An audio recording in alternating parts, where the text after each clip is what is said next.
नमस्कार, इन खबर में आपका स्वागत है। लैंड फॉर जॉब स्कैम में ईडी ने 24 से अधिक जगहों पे छापेमारी की। लालू यादव से लेकर के राबड़ी यादव तक पूछताछ हो चुकी है। लालू यादव ने ट्वीट किया है कि उनकी पुत्र वधू जो गर्भवती है उसे 15 घंटे तक बिठा करके रखा गया है। इसके बाद हाहाकार है। ये मोदी सरकार जो है वो विपक्षियों पर एक के बाद एक शिकंजा कसती जा रही है, विपक्षियों को तंग कर रही है। लालू यादव की 3 बेटियों पे भी छापा पड़ा, जिसमें गाजियाबाद का जितेंद्र यादव का भी मकान शामिल है, जिनके बेटे से लालू यादव की बेटी की शादी हुई है। यानी कि किसी को भी बख्शने के मूड में नहीं है ईडी। इस मामले को लेकर के एक चार्जशीट दाखिल हुई है, जिसमें लालू, राबड़ी, मीसा हैं और 15 मार्च को अदालत ने तलब कर रखा है। वो मामला चल रहा है, अदालती है। इधर फिर से छानबीन। अब सबसे बड़ा सवाल ये है कि इसमें लालू यादव कितना फंसते हुए दिख रहे हैं, क्योंकि अभी तक तेजस्वी यादव का जवाब आता रहा है कि सीबीआई और ईडी आते जाते रहते हैं, वो चाहे तो हमारे घर में ही ऑफिस बना ले। लेकिन बात इतनी सिंपल नहीं है जितनी सिंपल वो कह रहे हैं। शिकंजा तो कस गया है।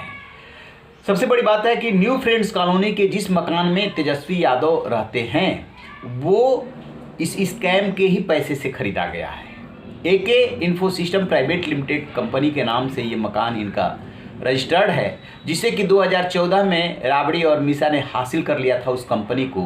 तो इसका मतलब स्कैम के ही पैसे से बने मकान में इस समय तेजस्वी यादव रहते हैं, ये दिल्ली आते हैं। तो एक तो बात ये। अब दूसरी बात कि जो नीतीश कुमार बिहार के सीएम हैं, इसी घोटाले में 2017 में तेजस्वी यादव द्वारा स्पष्टीकरण न देने पर गठबंधन का साथ छोड़ करके और चले गए थे एनडीए में, बीजेपी के साथ फिर से हाथ मिला लिया था। वो नीतीश कुमार इस पूरे घटनाक्रम पे मौन क्यों है? उनकी चुप्पी बहुत कुछ कहती है। हाल के दिनों में आपने देखा होगा कि नीतीश कुमार ने गठबंधन की सरकार तो बना ली, लेकिन आरजेडी के मंत्रियों ने जिस तरीके से उनकी क्लास लगाई, अपने शीर्ष नेतृत्व की नाफरमानी की, उसके पीछे भी राजनीति देखी जा रही है। और जेडीयू और आरजेडी में सीएम को लेकर के जो टसल हुआ वो भी सबने देखा और सुना। बेशक तेजस्वी यादव या नीतीश कुमार मामले को संभालते रहे, ये उनकी मजबूरी है, क्योंकि दोनों अपनी अपनी पार्टी को लीड कर रहे हैं। लेकिन अंदर खाने रिश्ते ठीक नहीं है।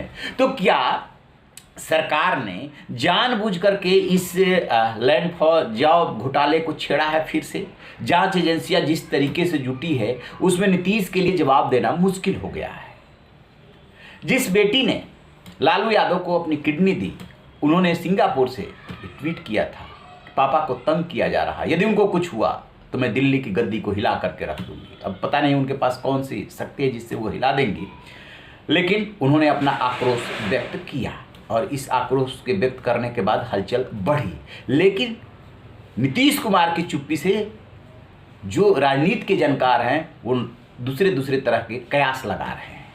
क्या कि अब उनके पास ये आधार नहीं है कि 2017 में आपने स्पष्टीकरण मांग लिया और 2023 में सेम कहानी है और आप चुप हैं। तो जो अंदर खाने चल रहा है उसका ये नतीजा तो नहीं, नीतीश कुमार कुछ और तो नहीं सोच रहे हैं? क्योंकि बीजेपी को ये बात बहुत अच्छी तरह से पता है कि 2024 में कहां कहां कड़ा मुकाबला होना है। यदि वो छोटे छोटे दलों के साथ बिहार में उतरती है तो क्या उससे बात बन जाने वाली है? बिल्कुल नहीं। और नीतीश कुमार के बारे में सबको पता है कि हमेशा वो एक चैनल खोल करके रखते हैं। राज्यसभा के सभापति हरिवंश के लिए ये हमेशा कहा गया कि जानबूझ करके नीतीश ने उनसे इस्तीफा नहीं दिलवाया ताकि जब कभी जरूरत पड़े बीजेपी के शीर्ष नेतृत्व से बात की जा सके।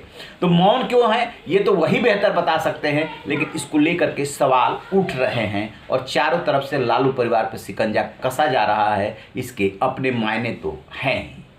रही ना बेखबर, देखते रहिए इन खबर। Thank you.